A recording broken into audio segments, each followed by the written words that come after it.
Alexandre, o que você faz hoje exatamente, cara?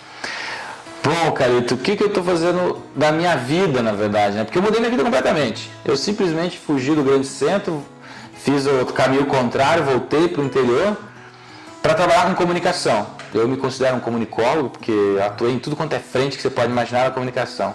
Fui repórter, fui fotógrafo, fui jornalista de impresso, digital, trabalhei com conteúdo para a internet e hoje eu atuo como um consultor de projetos digitais. Aliás, a nossa experiência junto foi para eu poder me firmar como estrategista e um consultor de projetos. A gente acabou fazendo uma pós em gestão estratégica de projetos. Exato. É isso aí. E você sabe que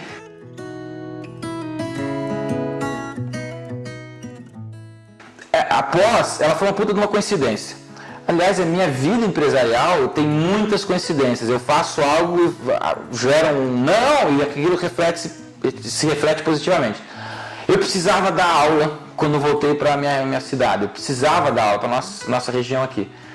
E aí eu busquei a universidade com uma bagagem de conhecimento e eles disseram, não, você tem que ter um título, uma pós, um mestrado, um doutorado, para poder ser contratado. E eu peguei lá o panfleto de pós-graduações que estavam começando e falei, vai essa. E foi a nossa pós de gestão de projetos. E para mim foi impressionante a sinergia com a pós, com o momento da minha vida. Foi uma experiência boa com gente diferente da sua área, da área que você atuava ou não?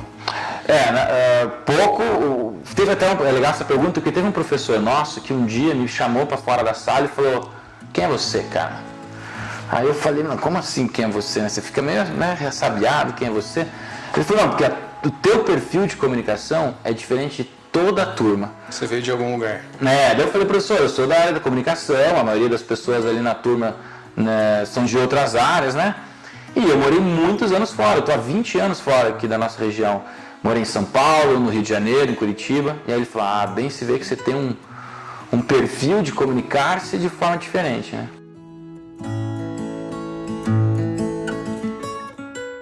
É bom você falar isso porque hoje em dia você empreende. Depois você me fala um pouquinho mais sobre o modo da operação aqui na agência, mas nem sempre você empreendeu. Você também já foi profissional, CLT. Quais são as experiências que você teve? Quais são as empresas que você trabalhou, as experiências que você teve? Legal.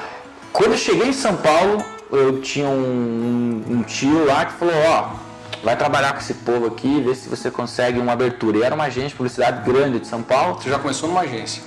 Foi minha primeira experiência. Minha primeira experiência foi uma agência de publicidade bem conceituada na época, em São Paulo. Só que eu durei 1 mês e 1 dia. Porque eu era muito inexperiente. Não entendia de processos. Pra você ter uma ideia, eles pediam pra mim assim, como eu tenho uma habilidade em redação, né? Faz aqui esses textos. Eu terminava tudo correndo e ia jogar paciência. Ficava jogando paciência no computador, meu computador ficava virado para a porta, então com certeza eles viam. Primeiro emprego. Mas nem estagiário, estavam fazendo um favor para o meu tio. Entendi.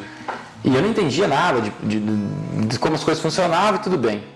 Ganhei lá um primeiro saláriozinho. E lembra quando eu falei de coincidências, minha vida empresária são cheias de coincidências? Como é que eu fui parar em São Paulo? Da mesma forma como eu escolhi a minha pós. Eu peguei lá a lista de faculdades que aceitavam transferência de jornalismo, a Anhembi Morumbi. Fui para a Anhembi Morumbi, porque era em dezembro. As outras todas em janeiro. Eu falei, quer saber uma coisa? Eu vou em dezembro. E fui embora. E chegando lá, eu tinha um monte de matéria de cinema, de roteiro. Eu falei, que droga é essa, né? De onde já se viu isso? Aí eu fui perguntar para o professor, eu falei, professor, jornalismo, o que tem a ver aqui estudar o cinema e tal? Ele falou, cara, essa faculdade te dá 2 diplomas. Jornalismo e roteirista. Os fundamentos, né, inclusive. Exatamente. Não só a parte técnica. Não, conceitos acima de tudo, né? Estudei Siegfried, estudei do Comparato. E eu falei, roteiro, não acredito que eu me transferi para uma faculdade que não tem nada a ver com o que eu quero e tal. Meu primeiro R$1.000 que eu ganhei em São Paulo foi fazendo um roteiro para um evento. Aí eu falei, filha da mãe, atirei num lado, acertei no outro e deu certo. Então, a minha história foi basicamente essa. Eu comecei a dar uns tiros assim, comecei a experimentar coisas novas. Então, por exemplo, você me perguntou do CLT e do PJ e tudo mais. O meu primeiro estágio não teve carteira, não teve nada, foi um favor. Aí eu procurei uma agência de assessoria de imprensa, e aí também não teve carteira assinada, foi através do CIE da faculdade. Não, beleza, não teve carteira, não estava formalmente, mas você era profissional, você não estava empreendendo ali, é isso? Não, eu estava atendendo.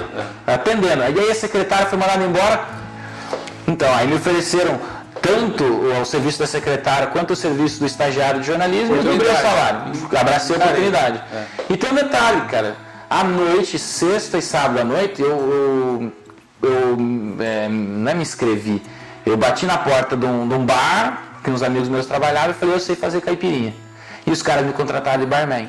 Então, durante o dia eu estudava, durante o dia eu trabalhava de assessoria de imprensa, à noite eu estudava e finais de semana eu fazia barman. Então, mas uma coisa que... E aí era totalmente informal. Uma coisa que eu acredito é que mesmo você conscientemente achando, cara, isso aí não tem nada a ver, eu me lancei de qualquer jeito, mas, cara, é uma coisa que você gostava de fazer. Do contrário, você não ia fazer. Se o cara te chamasse para fazer uma coisa totalmente quadradinha, que não tem muito a ver com a sua personalidade, porque você não ia...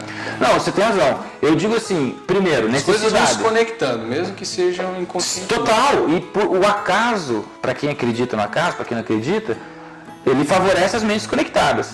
Então, isso é até uma fala que a gente faz hoje em dia na palestra sobre inovação, que é o acaso favorece as mentes conectadas. Isso não é meu, isso eu li.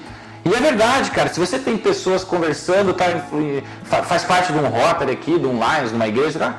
O acaso vai te favorecendo. Quer um exemplo de um acaso ferrado que aconteceu comigo em São Paulo? Como é que é o palavrão aqui? Posso falar palavrão? De boa.